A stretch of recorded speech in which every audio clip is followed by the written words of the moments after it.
আসসালামু আলাইকুম রহমতুল্লাহ তাআলা ওয়া বারাকাতুহু ইন্নাল হামদালিল্লাহ আহমাদুল্লাহ হামদাশ শাকিরিন হামদান কাসীরান তাইয়িবান মুবারাকান কামা ইয়ালিকু বিজালালিহি ওয়া আযীমি সুলতানিহি আল্লাহুম্মা লা নুহসি থানাআন আলাইক আনতা কামা আসনাইতা আলা নাফসিক ওয়াসসালাতু ওয়াসসালামু আলা সাইয়্যিদিল মুরসালিন সাইয়্যিদিল আউওয়ালিন ওয়াল আখিরিন নবিয়িনা মুহাম্মাদিন সাল্লাল্লাহু আলাইহি ওয়াসাল্লাম ওয়া আলা আলিহি ওয়া আসহাবিহি আজমাইন আম্মা বাদ। সম্মানিত ভাই বোনেরা, আমার আপনার অত্যন্ত শিক্ষণীয় অনুষ্ঠান এনটিভির অত্যন্ত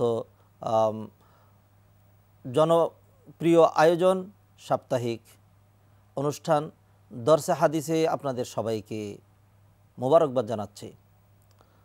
আজকের দরসের হাদিসে আমরা অত্যন্ত গুরুত্বপূর্ণ একটি বিষয় নিয়ে আলোচনা করব, আর সেটি হলো সৎ কাজের আদেশ, অন্যায়ের নিষেধ।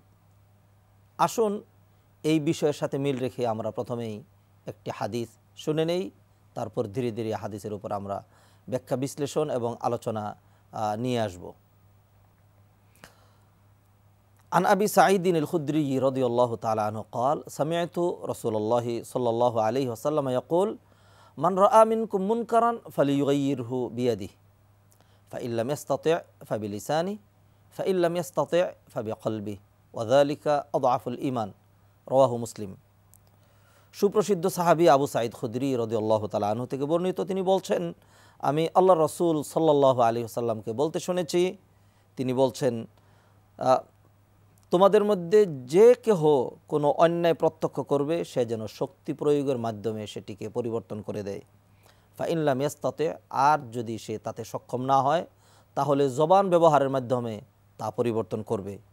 ফাইন লাম ইয়াস্তাতি, আর এতেও যদি তার শক্তি সামর্থ্য না থাকে, ফাবি কলবি, তাহলে সে তার অন্তরের মাধ্যমে তা পরিবর্তনের প্রয়াস পাবে।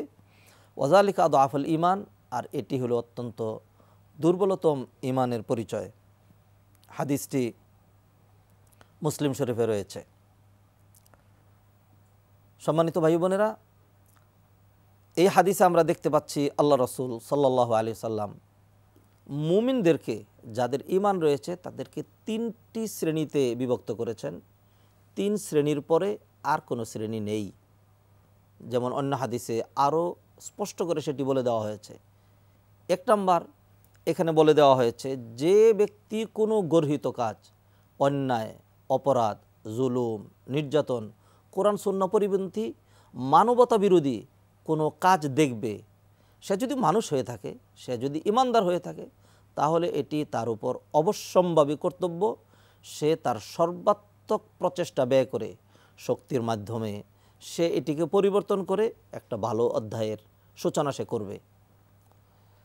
তবে সবসময় এরকম সিচুয়েশন, পরিবেশ, পরিস্থিতি নাও থাকতে পারে। হয়তো সে সেখানে শক্তি প্রয়োগ করার ক্ষমতা তার নেই, সমাজ পুরোটা তার উল্টা, একা তো সে সবটুকুন করতে পারবে না। তখন সে কী করবে? ফাইল্লাম ইয়াস্তাতি ফাবিলিসানি, তখন সে তার জবান ব্যবহারের মাধ্যমে, বক্তৃতা, মিষ্টি ভাষায় তাদেরকে বারণ করার মাধ্যমে, তাদেরকে ওয়াজ নসিহতের মাধ্যমে, উপদেশের মাধ্যমে, অর্থাৎ জবানকে যতভাবে ব্যবহার করা যায় সেই ব্যবহার করে তাদেরকে বুঝিয়ে যে এতে এরকম ক্ষতি আসতে পারে, এটা ছেড়ে দিলে এই উপকার হবে, এভাবে সে অন্যায়টাকে দূর করার চেষ্টা করবে। আর যদি অবস্থা এর চেয়েও জটিল হয়ে যায়, যে যেখানে শক্তি প্রয়োগের কোনো সুযোগ নেই, এমনকি জবান ব্যবহারের মুখ খোলার মতো কোনো পরিবেশ পরিস্থিতি নেই, তাহলেও কি সে অন্যায়কে মেনে নেবে?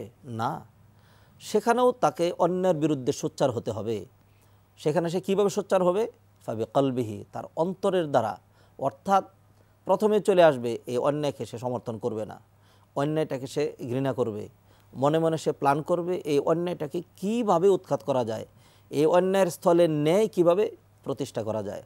আল্লাহ রাসূল সাল্লাল্লাহু আলাইহি সাল্লাম এই তিনটি শ্রেণীতে মুমিনদেরকে ভাগ করার পরে বললেন, ওয়াজালিকা আদআফুল ঈমান। তৃতীয় যেই স্তরটি, এটি হলো সবচেয়ে দুর্বলতম ঈমানের পরিচয়। অন্য হাদিসে আরও ক্লিয়ার বলে দিয়েছেন, ওয়ালাইসা ওয়ারাআ যালিকা হাব্বাতু খারদালিম মিনাল ঈমান। কেউ যদি মানে তার মনের মাধ্যমে, তার কলব হৃদয়ের মাধ্যমেও অন্যায়কে সে ঘৃণা না করে, তাহলে এরপরে আর সর্ষে পরিমাণ ঈমানও থাকে না। তাহলে দেখতে পাচ্ছি আমরা এই হাদিসের মধ্যে যারা শক্তি প্রয়োগের মাধ্যমে অন্যায়কে পরিবর্তন করতে পারে তাদেরকে মানে প্রথম শ্রেণীর ইমানদার হিসাবে আখ্যা দেওয়া হয়েছে, যারা জবান ব্যবহার করে তাদেরকে দ্বিতীয় শ্রেণীর ইমানদার হিসেবে আখ্যা দেওয়া হয়েছে, আর যারা অন্তরের মাধ্যমে ঘৃণা করে তাদেরকে তৃতীয় শ্রেণীর মোমেন হিসেবে আখ্যা দেওয়া হয়েছে। আর কেউ যদি অন্যায় দেখে, অন্যায় দেখলো, জুলুম নির্যাতন দেখলো, তারপরে হলো সকল গুনার কাজ, অশ্লীলতা, বেহায়াপনা দেখার পরে তার মনের ভিতরে কোনো রকম চিন্তা ভাবনা, টেনশন, কোনো রকম কষ্ট লাগলো না, তাহলে বুঝতে হবে তার মনের ভিতরে যেখানে ইমানের জায়গা, সেখানে যদি মানে অন্যায় আসে তাহলে ইমান কিন্তু সেটাকে প্রতিরোধ করবে। যদি এমন না হয় তাহলে বুঝতে হবে অন্তরের ভিতরে আর ইমান নেই। সুতরাং এই হাদিস থেকে একদম স্পষ্ট হয়ে যাচ্ছে যে একজন মানুষের সর্বাবস্থায় সে যে শুধুমাত্র সৎ কাজের আদেশ করবে এতেই চলবে না, তাকে কিন্তু অন্যায়ের বিরুদ্ধেও সোচ্চার হতে হবে। কারণ আল্লাহ রসুল সাল্লাল্লাহু আলাইহি সাল্লাম পুরা সমাজটাকে, সমাজের সকল মানুষকে একটি নৌযান অথবা একটি শিপের যে আরোহী রয়েছে এদের সাথে উপমা দিয়েছেন। তিনি একটি হাদিসের মধ্যে এইভাবে উপমা দিলেন যে একটা নৌযানের মধ্যে এক শ্রেণী মানুষ থাকে উপরের তলায়, আরেক শ্রেণীর মানুষ থাকে নিচের তলায়। প্রয়োজনের কারণেই যারা নিচে ছিল তারা পানির জন্য উপরে আসা যাওয়া করে, এতে উপরের লোকজনের ডিস্টার্ব হয়, সমস্যা হয়। এই জন্য তারা চিন্তা করলো যে পানি তো আমাদের কাছেই রয়েছে, পানি তো নিচে আছে, আমরা এখান থেকে নৌকা ভেঙে সহজেই পানি ওঠাতে পারি। যেমন আমাদের সমাজের অনেকে চিন্তা করে যে চাকরি করে, ব্যবসা বাণিজ্য করে, কষ্ট করে, কায় কারবার করে আমার অর্থ উপার্জনের দরকার কি, আমি রাত্রেবেলা আমরা 2-3 জন মিলে রিভলভার, ছুরি নিয়ে দাঁড়িয়ে গেলে তো সহজেই আমরা ইনকাম করতে পারি। তো সহজ ইনকামের পথ তারা যেমন বের করছে, ঠিক ওই লোকদের মতো যারা সহজে নিচ থেকে পানি উত্তোলনের চেষ্টা করছে। তো যখন তারা এই নৌকাটাকে কাটতে শুরু করলো তখন উপরতলার লোকজন এসে দেখে তারা নৌকা এরকম কেটে নিচ থেকে পানি ওঠানোর চেষ্টা করছে। জিজ্ঞেস করলো তোমরা কি করো? বললো যে আমরা পানি ওঠানোর চেষ্টা করছি। নবীজি বললেন এমত অবস্থায় ওই লোকগুলো যদি তাদেরকে বারণ করে, তাদের হাতে ধরে, তাহলে ওই লোকগুলো নির্ঘাত নিশ্চিত মৃত্যু থেকে তারাও বেঁচে যাবে আর এরাও বেঁচে যাবে। আর যদি এরা বাধা না দেয় তাহলে যারা অপরাধ করলো আর যারা অপরাধ দেখে চুপ করে দাঁড়িয়ে থাকলো ওরাও ধ্বংস হবে, এরাও কিন্তু ধ্বংস হবে। আমাদের সমাজের চিত্রে আমরা যদি তাকাই তাহলে আমরা কিন্তু এমন দেখতে পাবো, এক শ্রেণী মসজিদ নিয়ে, মাদ্রাসা নিয়ে, দিনদারি, তাকওয়া, পরহেজগারি, নামাজ, রোজা ইত্যাদি নিয়ে এমনভাবে বেবুর, নিচের দিকে তাকিয়ে আছে, অন্যের দিকে তাকাচ্ছে না, কিচ্ছু বলছে না, কোনোভাবে বারণ করার কোনো সুযোগ নেই। এটি কি ঈমান? এটি হতে পারে না। নবী আকরাম সাল্লাল্লাহু আলাইহি সাল্লাম এমন শক্ত করে এক হাদিসে বলে দিয়েছেন, লা তা'মুরুন্না বিল মা'রুফ ওয়া লা তানহাউন্না আনিল মুনকার আও লা ইউশিকান্নাল্লাহু আন ইয়াবআথা আলাইকুম ইকাবাম মিন ইনদিহি সুম্মা লা তাদউন্নাহু ওয়া লা ইউস্তাজাবু লাকুম। তোমাদের অবশ্যই সৎ কাজের আদেশ করতে হবে, অন্যায় থেকে বারণ করতে হবে, নতুবা অন্যায় থেকে যদি তোমরা বারণ না করো আল্লাহ সুবহানাহু ওয়া তাআলা তোমাদের উপর তোমাদের এই অপরাধের কারণে গজব চাপিয়ে দিবেন। আর গজব দেখে তোমরা তখন হাউমাউ করে কান্নাকাটি করে আল্লাহর কাছে হাত তুলে দোয়া করতে শুরু করবে, কিন্তু তখন আর দোয়া কবুল হবে না, কারণ তোমাদের অপরাধের কারণে আল্লাহ অলরেডি গজব চাপিয়ে দিয়েছেন। দুটো জিনিসের সমন্বয় হতে হবে ভাই, একটি হলো সৎ কাজের আদেশ আর একটি হলো অন্যায়ের নিষেধ। আর ইসলামের যেই সর্বোত্তম কাজ আদ-দাওয়া ইলাল্লাহ, আল্লাহর দিকে মানুষকে আহ্বান করা, এর ধারা দুটো। আল্লাহ সুবহানাহু ওয়া তাআলা কোরআনে কারিমে বলে দিচ্ছেন, ওয়ালতাকুম মিনকুম উম্মাতুন ইয়াদউনা ইলাল খাইর ওয়া ইয়া'মুরুনা বিল মা'রুফ ওয়া ইয়ানহাউনা আনিল মুনকার।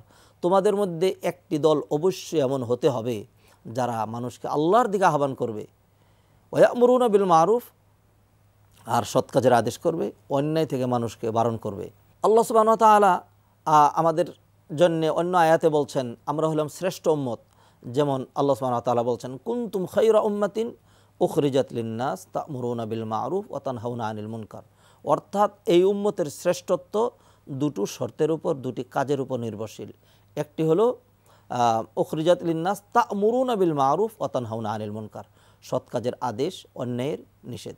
সম্মানিত ভাই বোনেরা, দেখুন অতীতের ইতিহাস থেকে আমরা একটি ঘটনা তুলে ধরি যেটি আল্লাহ সুবহানাহু ওয়া তাআলা সূরা বাকারায় তুলে ধরেছেন, সূরা আরাফে বিস্তারিত আলোচনা করা হয়েছে, আল্লাহ রাসূল সাল্লাল্লাহু আলাইহি ওয়াসাল্লাম হাদিসেও বলেছেন। সেটি হলো বনী ইসরাইলের ওই প্রসিদ্ধ ঘটনা। আল্লাহ সুবহানাহু ওয়া তাআলা বনী ইসরাইলকে মানে মাছ দিয়ে তাদেরকে জীবিকা নির্বাহের সুযোগ করে দিয়েছিলেন। তো সপ্তাহের 6 দিন মৎস্য শিকার তাদের জন্য বৈধ ছিল, একদিন নিষিদ্ধ ছিল, আর সেই দিনটি ছিল শনিবার। তো এক শ্রেণীর মানুষ যখন দেখলো শনিবার দিন এত বেশি মাছ কিনারে চলে আসে, অন্য দিন এত আসে না। ওয়াস আলহুম আনিল করিয়াতিল্লাতি কানাত হাদিরাতাল বাহর ইদ ইয়াদুনা ফিস সাবতি ইদ তাতিহিম হাইতানুহুম ইয়াউমা সাবতিহিম শুরআ ওয়া ইয়াউমা লা ইয়াসবিতুন লা তাতিহিম। আল্লাহ এই আয়াতে বলে দিলেন, যেদিন শনিবার এত বেশি মাছ আসতো যে অন্য দিন আসতো না। এটি দেখে একদল লোভ সামলাতে পারলো না, তারা মৎস্য শিকার করতে শুরু করলো। ওলামায়ে কেরাম বারণ করলেন, তারা তখন কৌশল অবলম্বন করলো। একটি খাল খনন করে শনিবার দিন মাছ যখন ভিতরে ঢুকে যেত তারা এর মুখ বন্ধ করে দিত, রবিবার দিন শিকার করত।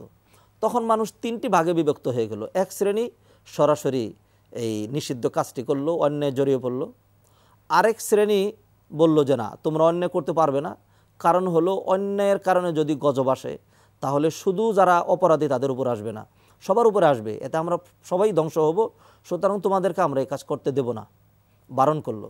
কারণ কোরআনে আল্লাহ বলে দিয়েছেন ওয়াত্তাকু ফিতনাতান লা তুসিবান্নাল্লাযীনা যালামু মিনকুম খাসসা, তোমাদের মধ্যে যারা জালেম, যদি গজব আসে শুধু তাদের উপরেই আসবে না, বরং অন্যান্যদের উপরেও চলে আসবে।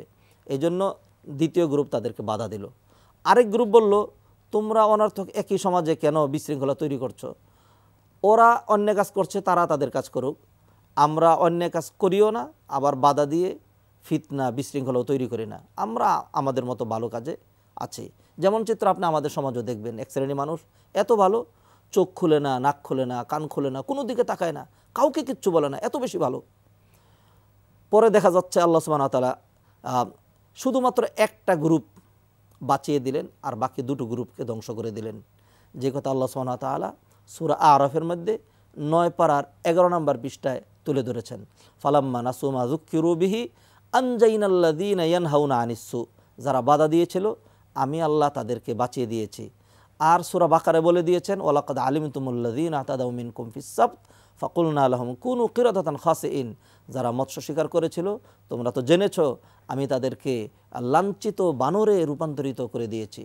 সুতরাং সম্মানিত দর্শক শ্রোতা, একটি সমাজের অনেকগুলো রাইট রয়েছে, কর্তব্য রয়েছে। আপনি যে শুধুমাত্র মসজিদ নিয়ে ব্যস্ত থাকবেন, শুধু নিজের সলাত নিয়ে ব্যস্ত থাকবেন, নিজের হিজাব নিয়ে ব্যস্ত থাকবেন, তা কিন্তু হবে না। এটি যেমন করতে হবে, যারা এই পরিবেশকে নষ্ট করে তাদেরকেও কিন্তু আপনাকে দাওয়াত দিতে হবে। হ্যাঁ, সেই দাওয়াতের ভাষাটা, সেই প্রয়োগটা কেমন হবে সেটি নিয়ে আমরা গবেষণা করব। আপনি প্রথমেই তার মাথায় বাড়ি দিবেন সেই কথা কিন্তু বলা হয়নি। আপনি সুন্দর ভাষায় তাকে বলুন, ভাই এটি করলে আপনার অকল্যাণ, আমাদের অকল্যাণ, দুনিয়াই শেষ নয়, আখেরাতও রয়েছে। সুন্দর করে আমরা যদি বুঝাই, বারণ যদি করি মানুষকে, তাহলে 100 মানুষকে বারণ করলে 100 জন না শুনুক, 10 জন তো শুনবে। আর কেউ যদি না শুনে, আমার দায়িত্ব, আমার রেসপন্সিবিলিটি, তা তো আদায় হবে। এটি কিন্তু অবশ্যই করতে হবে। এই জন্য নবী আকরাম মুহাম্মদ রাসূলুল্লাহ সাল্লাল্লাহু আলাইহি সাল্লাম অন্য হাদিসে বলে দিয়েছেন যে তোমরা অবশ্যই সাহায্য করতে হবে। উনসুর আখাকা যালিমান আও মাজলুমান, তুমি তোমার ভাইকে অবশ্যই সাহায্য করবে, জালেম হলেও সাহায্য করবে, আর যদি মাজলুম হয় তাহলেও সাহায্য করবে। সাহাবায়ে কেরাম প্রশ্ন করলেন, ইয়া রাসূলুল্লাহ, আমার ভাই যদি অত্যাচারিত হয়, মাজলুম হয়, নিপীড়িত হয়, তাহলে তো আমি তাকে সাহায্য করব, ব্যাপারটা বুঝলাম, কিন্তু আপনি যে বললেন জালেমকেও সাহায্য করব, তাহলে কি আমরা জুলুম করব? তার সাথে কি আমরা তাকে সহযোগিতা করব? আল্লাহ রাসূল সাল্লাল্লাহু আলাইহি সাল্লাম বলে দিলেন, জালেমের হাতটাকে রুখে দেবে, জালেমের কাছ থেকে তাকে বিরত রাখবে, এটিই তার জন্য সাহায্য। কারণ হলো সে দুনিয়াতে যে জুলুম চালিয়ে যাচ্ছিল, একটি জুলুমের কারণে কিয়ামতের দিন সে অসংখ্য জুলুমের সম্মুখীন হতো। আয-যুলমু যুলুমাতুন ইয়াউমাল কিয়ামা। এই জন্য দেখা যাবে কিয়ামতের দিন এক ব্যক্তি অনেক নেক আমল নিয়ে আসবে, কিন্তু তারপরেও তার আর জান্নাতে যাওয়া হবে না। নবী আকরাম মুহাম্মদ রাসূলুল্লাহ সাল্লাল্লাহু আলাইহি ওয়াসাল্লাম হাদিসে বলে দিচ্ছেন, তোমরা কি জানো আতাদরুনা মানিল মুফলিস, অভাবী, নিঃস্ব, কাঙ্গাল, ফকির, কপালপোড়াকে? সাহাবায়ে কেরাম বললেন, ইয়া রাসূলুল্লাহ, যে ব্যক্তির দিন আর দেরহাম কোনো কিচ্ছু নেই, তাকেই তো আমরা ফকির, অভাবী, কাঙ্গাল বুঝে থাকি। আল্লাহ রাসূল বললেন, দুনিয়ার ফকিরের কথা বলিনি, আখিরাতের কথা বলেছি। সাহাবায়ে কেরাম বললেন, তাহলে আল্লাহ এবং আল্লাহর রাসূলই ভালো জানেন।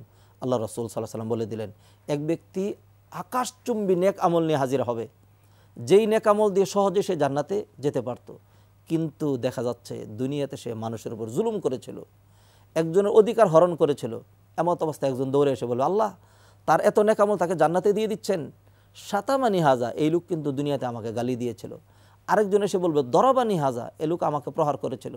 আরেকজন এসে বলবে আখাজা মালি হাজা, এই লোক আমার মাল সম্পদ নিয়ে নিয়েছিল। আরেকজন এসে বলবে এ বেটা 50,000 টাকা ঘুষ খেয়ে আমার পিতার বিরুদ্ধে মিথ্যা সাক্ষী দিয়েছিল, আমার পিতাকে আমরা হারিয়েছিলাম, পিতাকে ফাঁসি দেওয়া হয়েছিল।